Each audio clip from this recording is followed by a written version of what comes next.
We're operating in an area where there are people that would like to do us harm. Any other indicators of Iranian naval activity? Captain Roger, also the last captain, bring the ship to action stations. Action stations, action stations. Ship's company, brace for shot.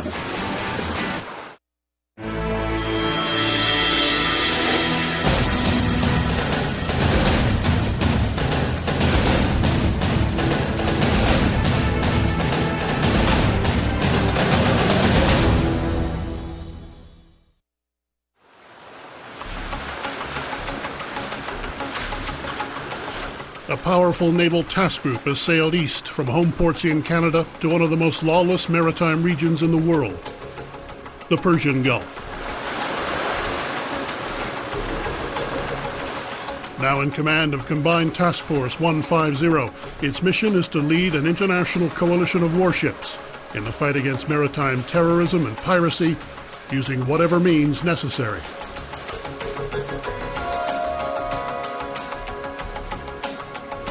Deployed to this dangerous theater of operations on active duty for 4 months, these are the men and women who make up the crew of Her Majesty's Canadian ship Iroquois. Lock her in, guys! Calgary and Protector.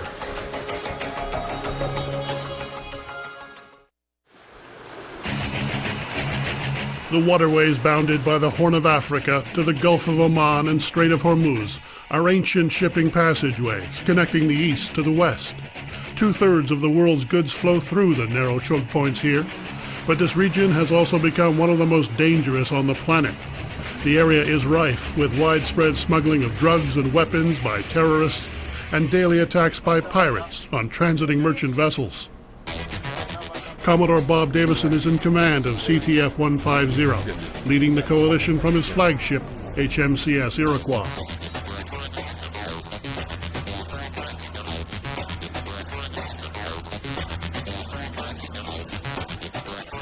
We're looking for terrorists. That's number one. We're looking for any activity, contraband that they're moving to raise funds.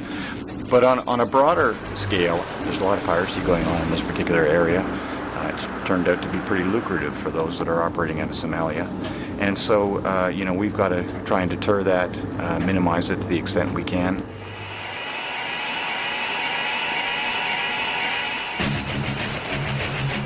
Iroquois is a tribal-class destroyer. Although she was built in the early 70s, she's fully outfitted with modern weapons, sensors, and command and control systems. She's well suited for the perils of intelligence gathering for the international coalition. There's dangers associated with being at sea. The sea is a tough taskmaster. The weather can be pretty bad, but we're also operating in an area where there are people that would like to do us harm. They'll try and do us harm in choke points. They'll try and do us harm in harbor. They would do us harm anywhere if they could. So yeah, we have to watch out for that. If Iroquois is considered the brains of the fleet, HMCS Calgary is sometimes referred to as the brawn. Calgary is a Halifax-class frigate, a general-purpose frigate. So it's truly a workhorse. They'll be out there every day, working hard, doing boarding operations, hails, looking for contacts. From on board this frontline combatant, the ship's company conducts daily approach operations, gathering information from the crews of small dhows or fishing boats. This intelligence is used to build an RMP, a recognized maritime picture of the seafaring activity in the theater of operations. Commander Kelly Larkin is the commanding officer and the captain of HMCS Calgary. He's responsible for the safety and well-being of the 240 sailors on board.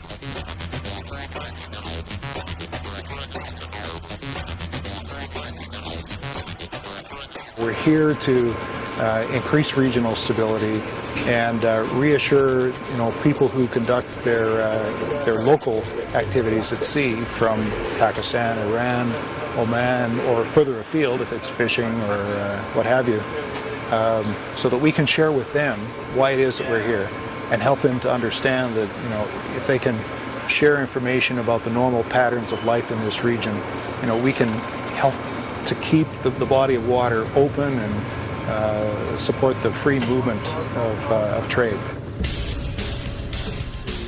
The CEO also brings a strategic perspective to his work in this part of the world. Weapons and the movement of people who are directly related to terrorism.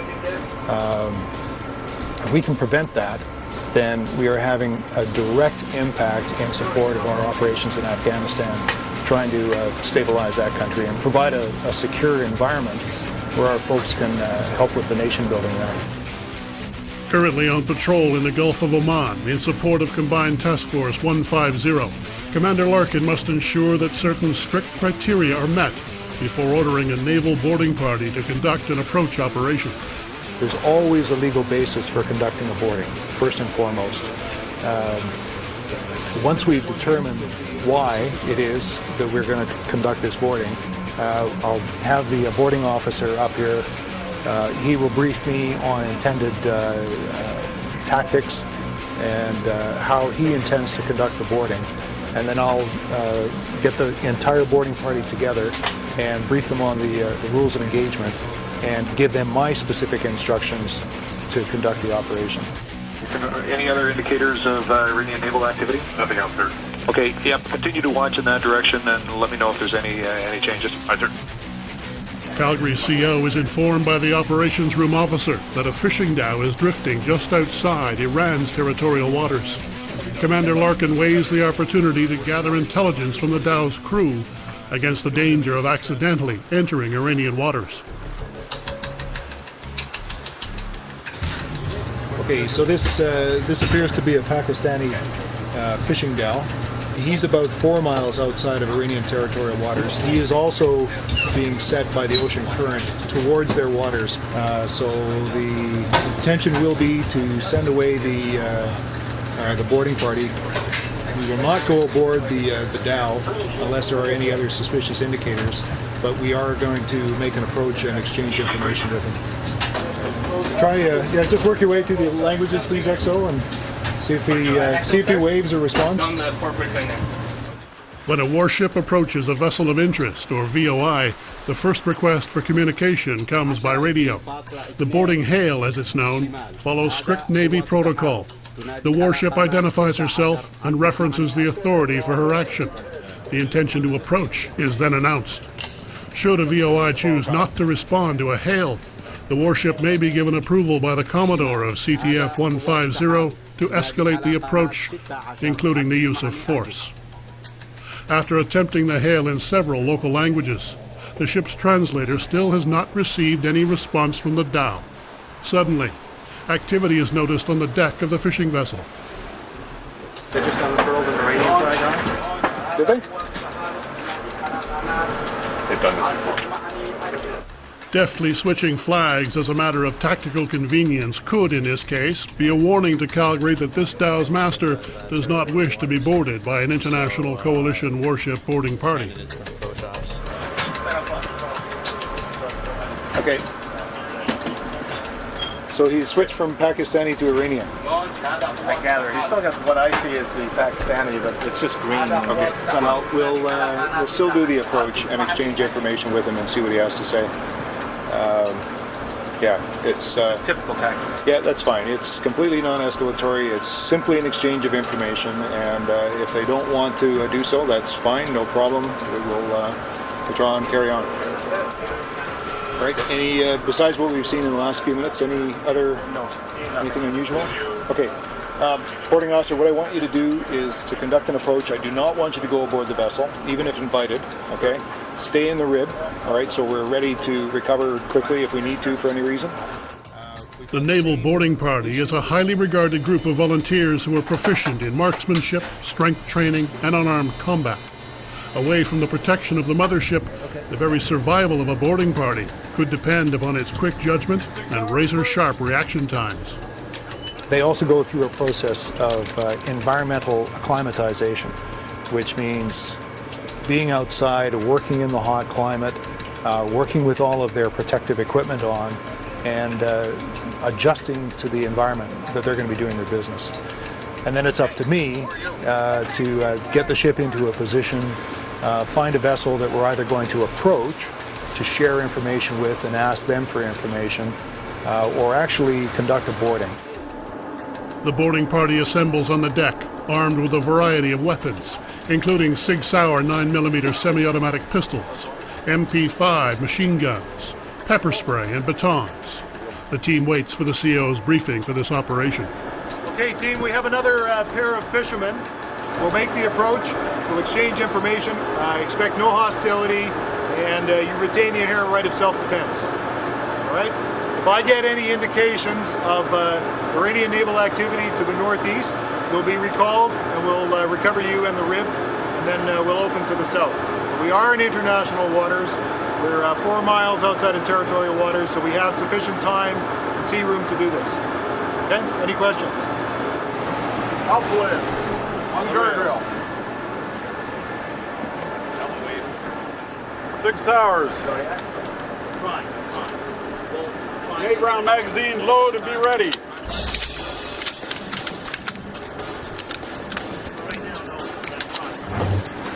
And then you'll get it Next on warships, leaving the protection of the mothership.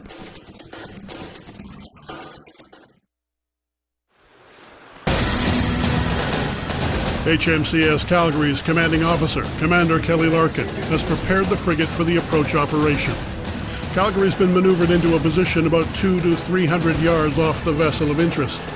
An approach operation conducted within 4 miles of Iranian territorial waters presents the very real threat of confrontation with the Iranian Revolutionary Guard. The country has been openly hostile to the presence of the international coalition in the past.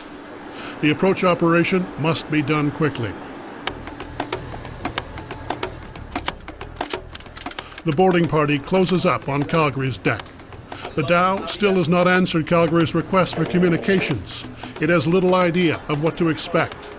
In this theater of operations, a simple dhow could be carrying illegal weapons or drugs. Weapons loaded, the boarding party prepares to board the rib. Sub-Lieutenant Dan Kim is Calgary's boarding party team leader, referred to as Alpha 1.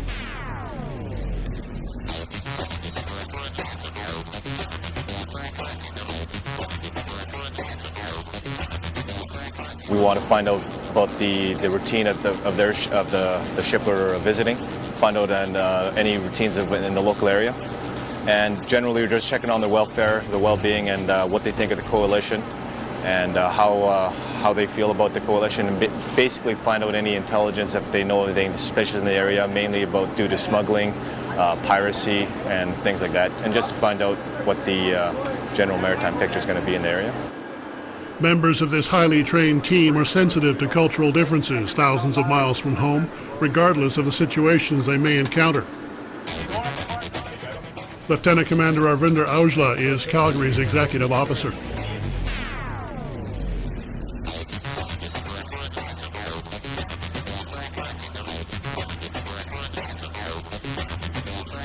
It's very, very hard to know what is happening in the region if you don't understand what is going on in the region.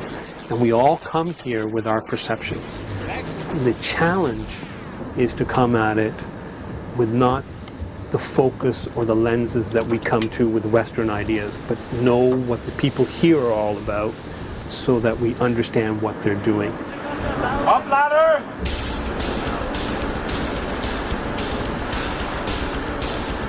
The biggest thing we do about these boardings is we go and we try to find out and establish patterns and look for something that may not fit that pattern or mold, and then go to the next step if it's required.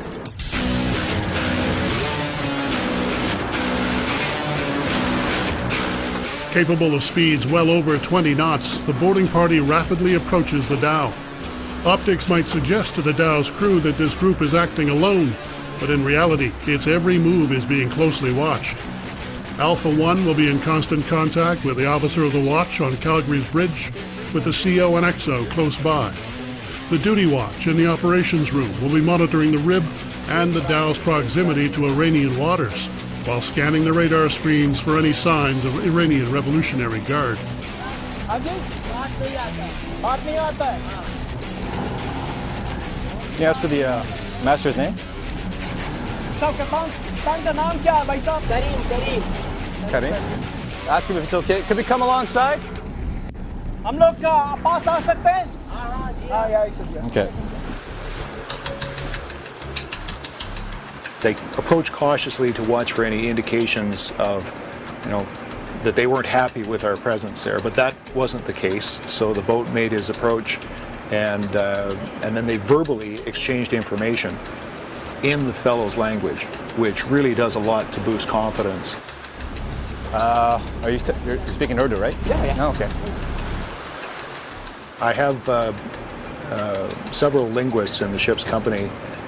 My executive officer speaks some Arabic and Hindi, and one of the members of my boarding party speaks Urdu and Hindi and Arabic and English.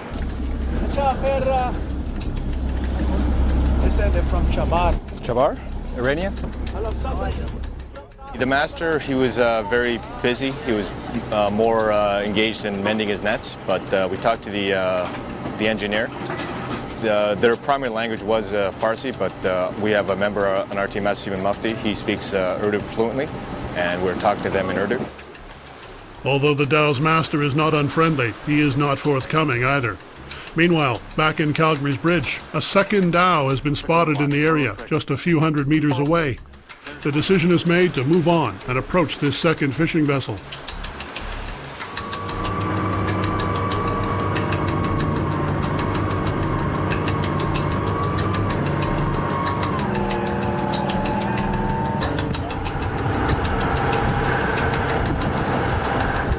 Alpha 3, take pictures of the stuff on deck.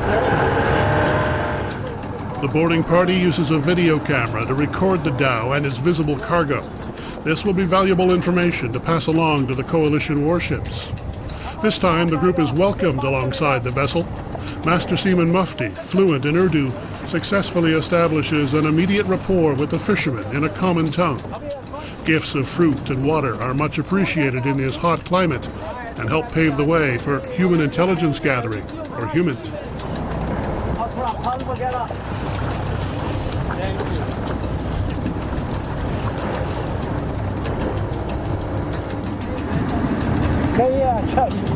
What was the name again? Al Shura? Suraj, Al Suraj, which means... How do you spell that? S-U-R... Yep. Suraj, R-A-J. S-U-R-A-J, Suraj.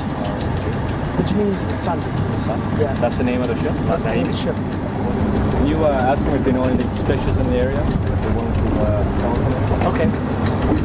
यहाँ पे जो कोई ऐसा जो कश्ती आपको मालूम है जो आदमी या चरस वगैरह ऊपर नीचे लेकर जाते हैं नहीं मालूम. With no prospect of gaining information about any unusual activity in the area, Alpha 1 turns to a more pedestrian line of questioning.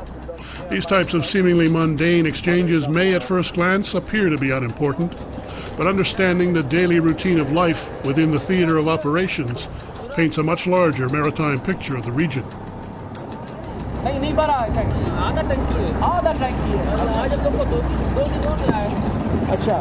So the hold is half full.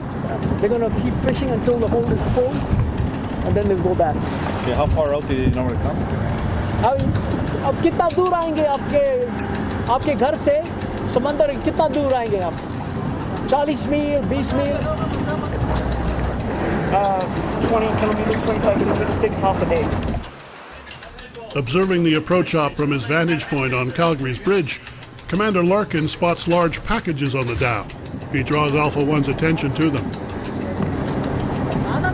Alpha 1, I confirm those packages are actually just styrofoam floats for the nets, over.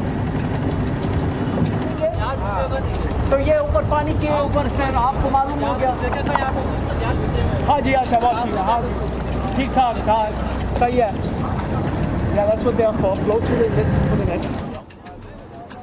This approach operation has been successful. The boarding party will return with more than intelligence for the international coalition. Master Seaman Mufti humbly accepts the gift of a fish offered by the fishermen.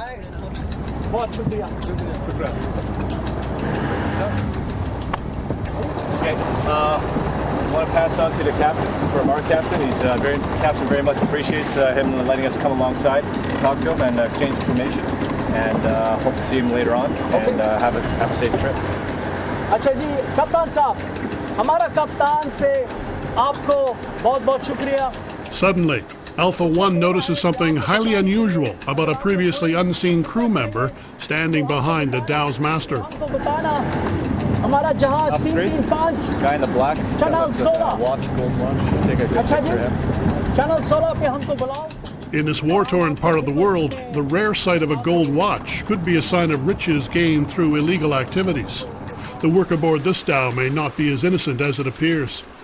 The images recorded by the boarding party team could be a valuable addition to the coalition intelligence database. All right, tell them thanks very much, and we're heading back. Okay. अच्छा साहब, हम लोग अभी इजाज़त दे दीजिए. बहुत-बहुत शुक्रिया आपका. Alpha 1, copy खुदा over. आपके साथ रहे. अल्लाह Akbar. Allah Akbar. Allah Akbar. With no hostility from the dow's master and no interference from the Iranian Revolutionary Guard, the boarding party can count this operation as a success. Upon reboarding the mothership, Alpha 1 debriefs the CO. Okay, we just got back from both the two dhows there, sir. The two dhows, each of the masters own their own. They're on the fleet of their own. They have the two ships, the two dhows. They're both from the same village. They come up from Chabahar, normally 10 days out, and then head back in for 2 days. They're going to head back in about 3 or 4 days. They said their holds are about half full. Flags, Iranian flags. The green flag was seen earlier. It was just a signal saying that they have nets in the water and they don't want anybody crossing ahead. Okay. And they're both flag? Iranian. The green. Yeah, but they also flew a white flag, did they say? I didn't see the white flag, no. Did they indicate if they'd seen any suspicious activity? The first ship said they're not afraid of any piracy or anything like that. They don't get bothered by it. But smuggling, they said they don't have any idea about what's going on, and they weren't really forthcoming and talking about that subject when Master Musa talked about it. Okay. Anything else? No, sir. Everything else we'll put into the after action report. All right. Good. Okay. Good work by the team. All right.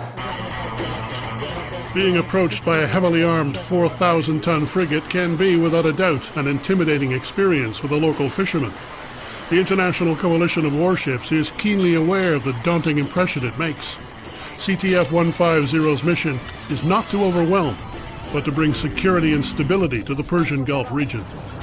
Maybe instead of guarding or peacekeeping on land, you could compare this to peacekeeping at sea, making sure that a sailor from Indonesia can take his vessel, or Singapore can take his merchant vessel and be confident that his cargo will get to Dubai, and from Dubai it will get to the European communities, from European communities to North America.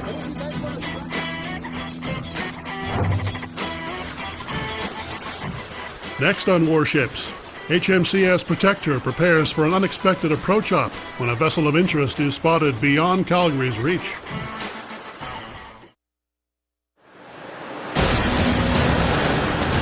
.5 million square miles are being patrolled by an international coalition of warships that rarely see each other but are in constant communication.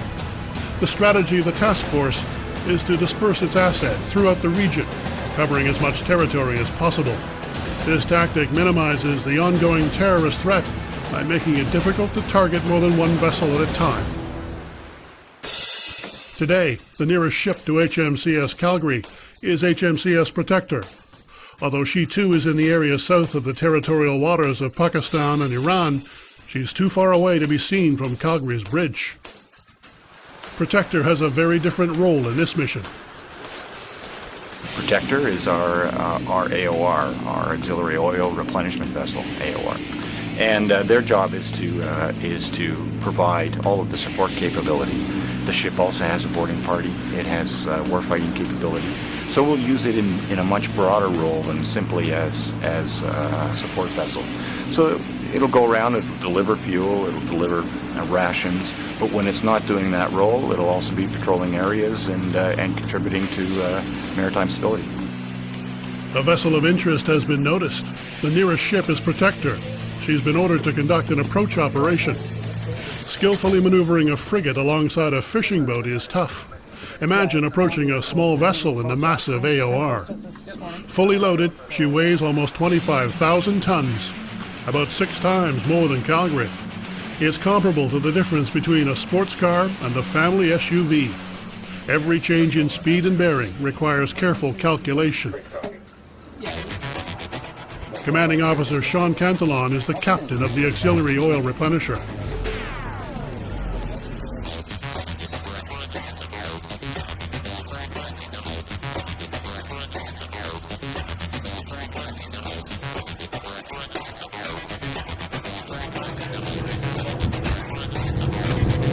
Three personnel, one person just came out of the after house.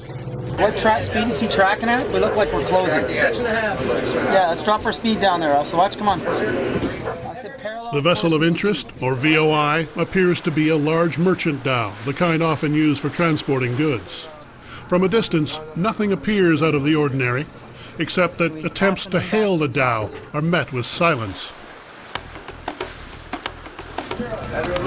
Got the Dow now tracking at 136. Yeah, agree visually, us the watch, step over to 135.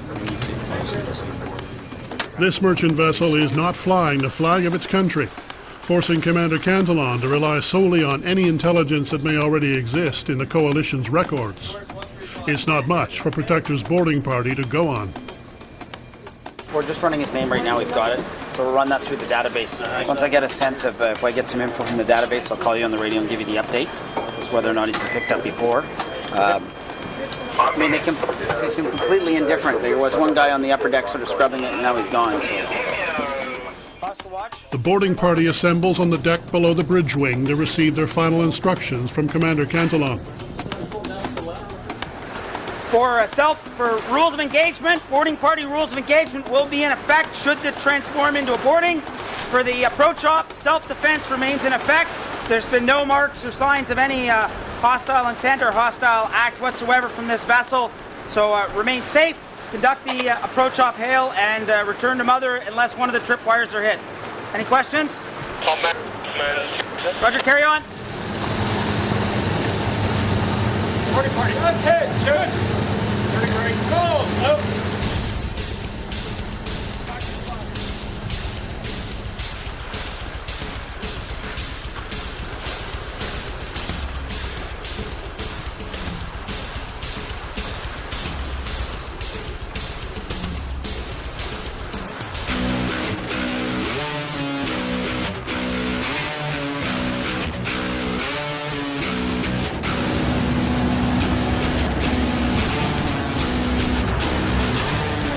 With just seconds to spare before the boarding party reaches the dhow, information is received from the Coalition database. The VOI fits the description of two dhows that have been recently boarded by Coalition warships. From his vantage point on the bridge wing, Commander Cantillon watches the approach op unfold. A little further. Alpha 1, this is Father, affirmative. Okay, pass to ops that they've been given permission to board and they're going on board.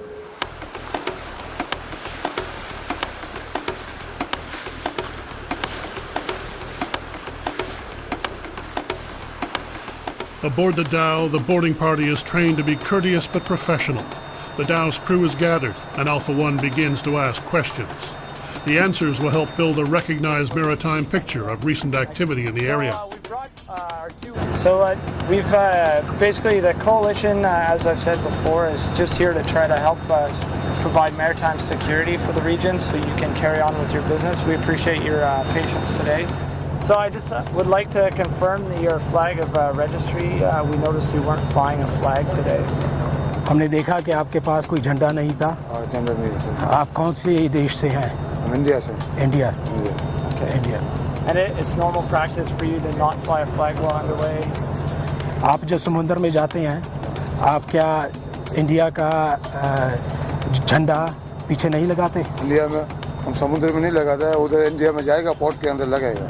हमेशा ऐसे ही करते हैं? India के सरहद में जाएगा लगेगा। Okay, when he gets closer to India, that's when he'll display the flag. But normally on the ocean, wide ocean, he doesn't have the flag on. And your normal cargo is? आप कौन सा माल लेके जाते हैं? किधर से? ना सामान से लाता है चारकुल। क्या? कोला? कोयला लाता है दुबई से चावल शक्कर लेके जाता है सामान coal, rice or sugar from Somalia to Dubai. It takes coal from Somalia and rice and sugar from Dubai. Yeah. Are you aware of any human smuggling in the region at all? इधर कोई आपको कुछ सुना कोई बंदा कोई ship गलत माल लेके जाता है जैसे आदमी को एक जगह से दूसरी जगह हम नहीं देखा है नहीं सुना है किसी नहीं सुना No, he's never heard of it and never seen it. Okay. Yeah, have you noticed any piracy in the area? Any problems recently? कोई बंदे दिखे कोई किश्ती जो आपकी किश्ती चोरी करने आए ऐसा कोई बंदा दिखा इधर हम नहीं देखा है बंदा हम देखेगा तो चोरी करने वाला नहीं देखा है नहीं कभी नहीं हुआ नहीं हुआ No, he's never seen that. Okay, so you've never encountered any yourself? आपको इधर आपको कोई मुश्किल तो नहीं आई अभी कोई मुश्किल नहीं कोई मुश्किल नहीं And you don't know anyone who's been a victim of piracy recently? और आपका कोई दोस्त कोई गांव वाला कोई और किश्ती वाला जिसकी कोई चोरी हुई हो पानी पे अभी नहीं हुआ किसका चोरी किसी के नहीं सुना किसी के नहीं हुआ No, he's never heard of any of that. Okay. So we thank you for your patience while we get a better feel for what's going on in the region. We're not going to delay you anymore. We'll disembark our team and carry on and wish you the best in your voyage. Okay, आपका बहुत शुक्रिया हम चलेंगे और आपको जाने देंगे बहुत अच्छे रोक लिया ओके शुक्रिया और आप चलें ठीक है शुक्रिया जी Thank you very much. Every bit of information gathered is of value to the coalition, no matter how mundane it may seem at first blush. The Dow's master claims not to have seen any signs of smuggling or piracy.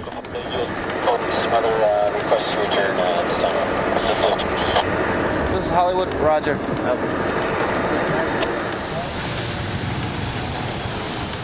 This approach op has garnered valuable information about the reason for the increase of Dows in the region. Anxious to receive the new intel, Commander Cantillon meets Alpha 1 in the dispersal area for a debrief on the operation.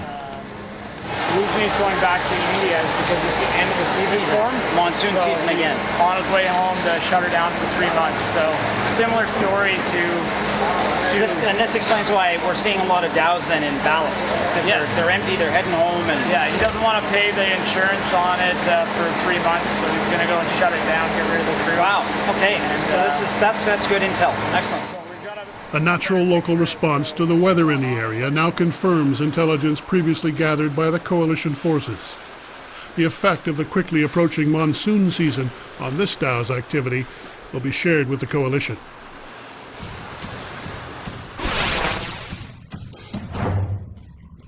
Roger, enter warning yellow. Next on warships, Calgary's crew prepares for battle. Action stations! Action stations!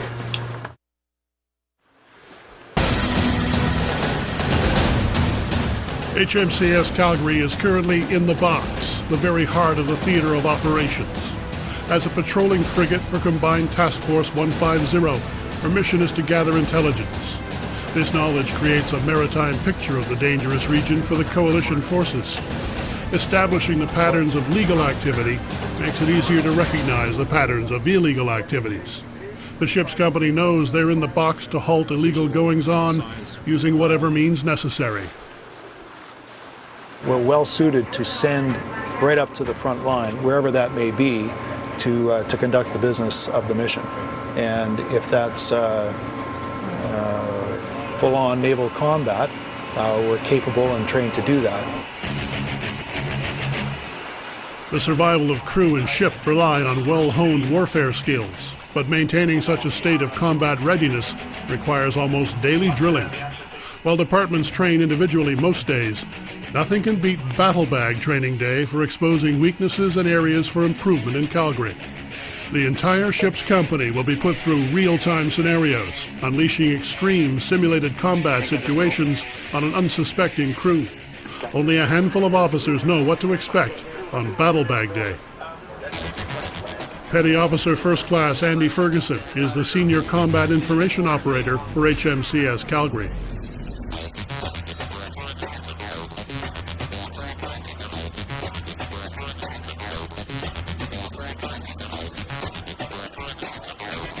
This morning's training will be conducting on board We'll simulate multi-threat, above water, anti-surface, and maybe some anti-submarine warfare. To do that, I'll be acting as the games master. My role will be guiding the training. We're using our training system within our combat control system to inject tracks, different types of threat, which the operators will have to respond to. Specially designed computer scenarios called tracks create the war games about to be let loose on Calgary's crew today. Perhaps the term war game is a bit of a misnomer. In the heat of a battle bag day, combat scenarios are taken every bit as seriously as any operational mission. We do this to keep our skill sets up. Even when we're deployed, we have to make sure that we're ready at all times. It took about a year to get our training to where we are now, but we have to make sure that we maintain that level of training even while we're deployed. Today's drill will test the leadership and combat communication skills of the officers on the bridge and in the operations room. I stay in the operations room to fight the ship. My executive officer, Lieutenant Commander Aujla, is up here on the bridge, and he fulfills the command role to manage the repair of battle damage. And we take care of casualties, we coordinate all that through him. He does that on my behalf. Battle bag training day begins with a report of suspicious activity near the frigate. Petty Officer Ferguson reports to the operations room officer that an FBA, or fighter-bomber attack, has been spotted on the ship's radar. 2 additional aircraft are also approaching Calgary. Yes, sir, set up 1 hostile MPA. In addition, sir, now 2 suspect aircraft to the west, bearing 284, strength 2, 118 miles, sir. Issuing a warning 1, and then issuing warning 1 at 90 miles. Got it, roger. That's much copy.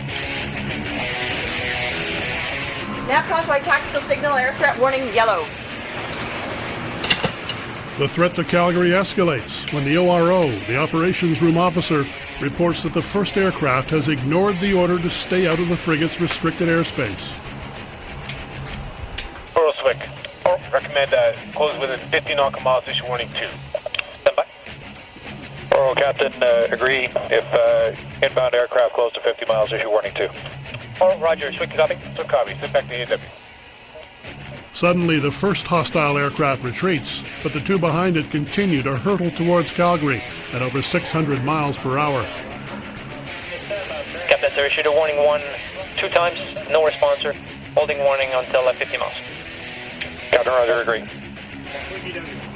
Based on the speed and flight path of the 2 aircraft, Commander Larkin decides their intention is hostile. His command springs the ship's company into battle positions. Captain, roger. Also the watch, Captain. Also the watch. Bring the ship to action stations. Aye, sir, action stations. I, sir, recommend standing on flying stations. Bosun's mate, make the pipe. Bring the ship to action stations. Action dress on the bridge. Also watch has a con, action conning in effect.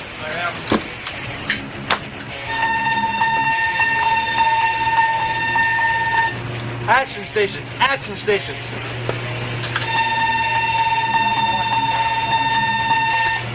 Action stations, action stations.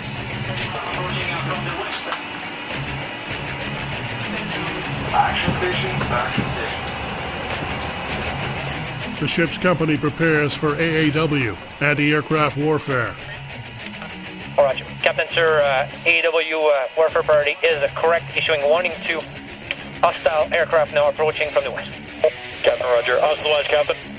Also watch, sir. Inbound aircraft on a bearing of 280, 50 miles, assessed as a threat. Brief your lookouts. Lookout bearing 280. Roger. Port lookout. Now 50 miles. The 2 potential missile-carrying aircraft are now nearly close enough to Calgary to be seen from our port side. Oral Swick. Oral, in response to first reading on warning 2, reissuing warning 2. The worst appears to be imminent for the ship's company. The lead aircraft fires a guided missile at the frigate from less than 50 miles away. 2.5 minutes, Calgary. 2.5 minutes. Hostile eastern, bearing 282. Threat is vampire.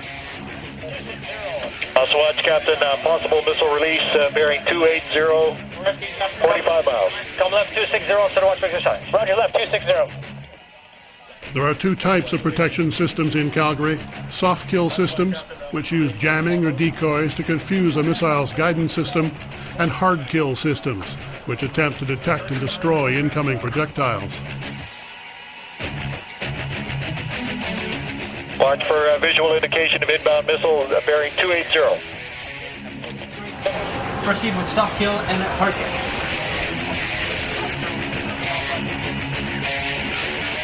The ORO calls for the launch of the soft kill system. Calgary's first line of defense is the super rapid chaff. It fires cartridges that spread a small cloud of shredded aluminum, which distracts or seduces radar-guided missiles from their target.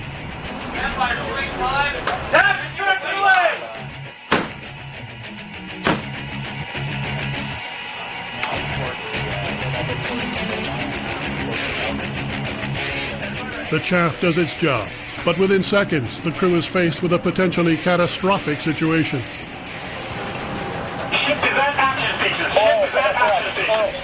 There's a small boat approaching the port bow at 1 mile.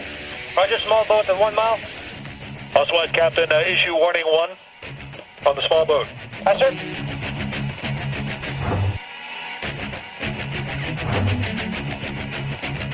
Next on warships, under attack from air and sea. Taking with missile. Launching 1 missile on 827.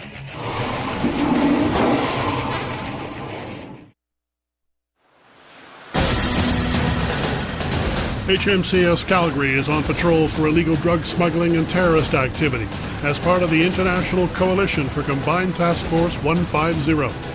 The frigate is currently in the Gulf of Oman, edging the territorial waters of Iran, Oman, and Pakistan. Today is Battle Bag Day, and terrifyingly realistic combat scenarios will pit the ship's crew against attacks both large and small simultaneously.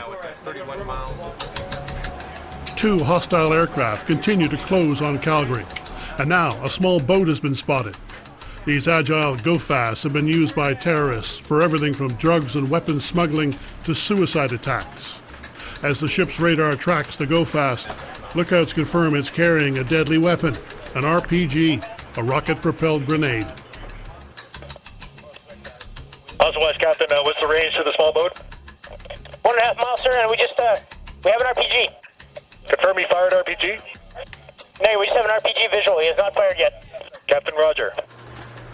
Commander Larkin's rules of engagement forbid him from giving the order to fire until the aggressively approaching vessel has been warned, or actually opens fire on the frigate, the modern equivalent to don't shoot till you see the whites of their eyes.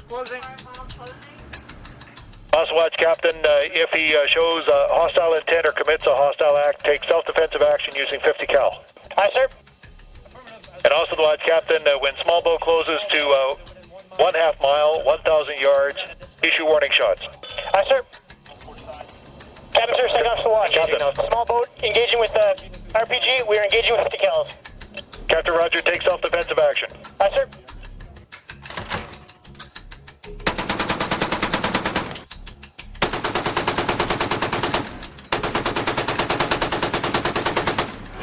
Small boats have fired an RPG. A ship's company, brace for shock. Ship's company, brace for shock.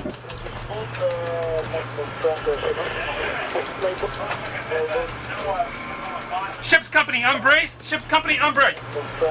Conduct rapid survey. Rapid survey out. The small boat is neutralized, but not before striking Calgary with a rocket-propelled grenade. The rapid survey crew scrambles to assess the damage. Fire! Fire! Fire! Fire! Fire! Cruise watch base number 1! Fire! Fire! Fire! Fire! Cruise watch number 3! Back away! Back away!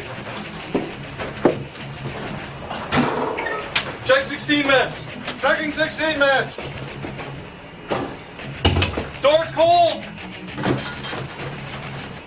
Clear. A fire at sea is devastating. The first members on the scene fight back the flames until support arrives. At the door! Checking the door! In the operations room, the battle is turned into anti-aircraft warfare. The ORO prepares Calgary's big guns, the hard kill system, ASMD, air-surface missile defense. The Sea Sparrows, deck-mounted amidships, can reach speeds of Mach 2.5 soon after they're launched. But even with these defenses, it may be too late. Center 1, base done.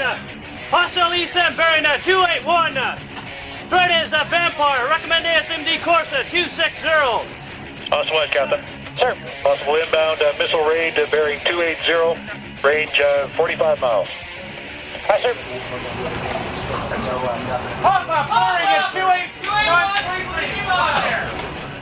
Suddenly, one of the incoming enemy aircraft fires a missile.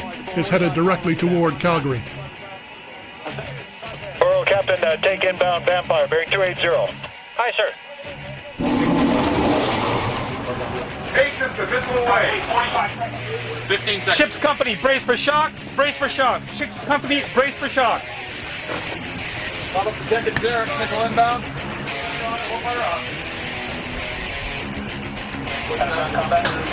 Hey, system, kill. We have a kill, sir. Splash 8229 with 1 timestamp, sir. The Sea Sparrow has successfully intercepted or splashed the Vampire. But before the crew can breathe a sigh of relief, the lead aircraft returns and fires 2 more missiles. Zippo 1, base done. Hostile ESM. Threat is Vampire bearing 282. Recommend ASMD course 260.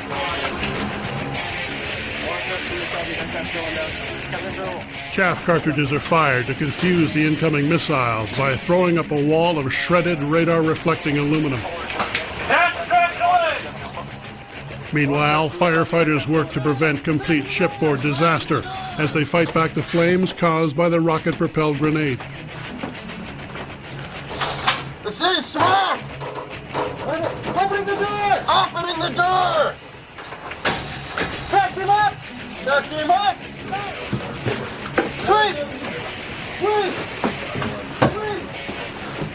Back in the operations room, 2 more Sea Sparrows are launched. Pop up bearing at 28218. Someone's there. Borough, Captain, take inbound Vampire bearing 280. Hi, sir.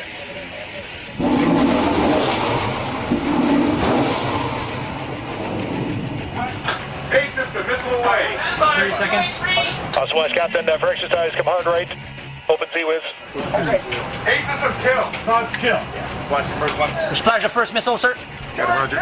All positions, missiles inbound. Splash the first one, stand by. Splash one. Second, Captain, sir, I missed the second missile taken. Second missile has missed. Excellent, sir. Yes. Copy, 1 missile. Copy. 1 missile missed. The second guided missile is moments away from striking Calgary. Her last line of defense is called into action. The Mk-15 Phalanx Close-In Weapon System, or CWIS.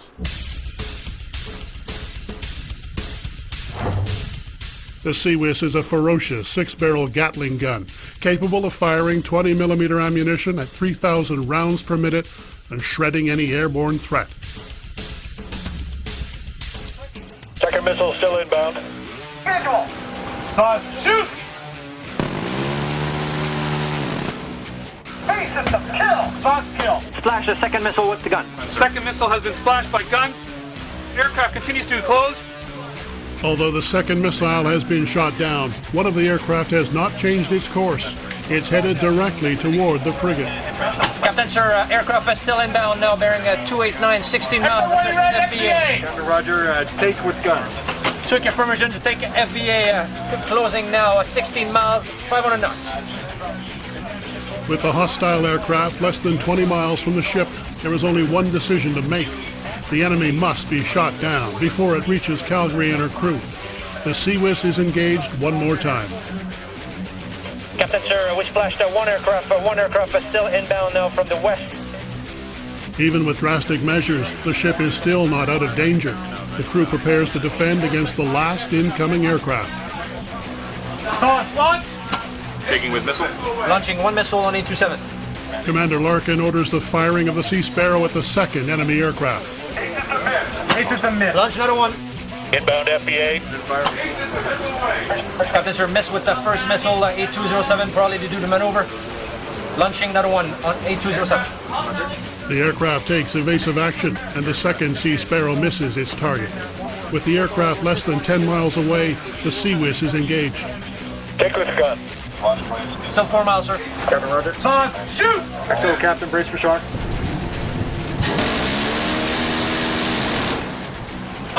Company, unbrace, conduct rapid survey. Although the Sea Whiz missed its target, the aircraft breaks off the engagement and turns away. Nothing visual reported from the bridge, sir. Okay, Oro, so the one captain, that completes this training event. The final aircraft escapes unharmed. Battle Bag Day ends with the extinguishing of the onboard fire. An intensive debrief of the drill will follow. The ship's senior officers will examine the strengths and weaknesses that have been revealed in preparation for the next Battle Bag Day. What you witnessed was a simulated battle scenario which involved the whole ship, not just the operations. The command and control organization. All of these skills are perishable, so if you don't practice it periodically, you'll forget some basic thing that you should be doing when the real thing happens. The crew's actions today have proven it has the warfare skills necessary for battle in this part of the world, or any other for that matter. Patrolling these perilous waters and being on guard for unexpected attacks from hostile forces are vital for maintaining maritime security. The ship's company now switches gears to its primary mission, gathering intelligence for Combined Task Force 150 in the international fight against terrorism and piracy.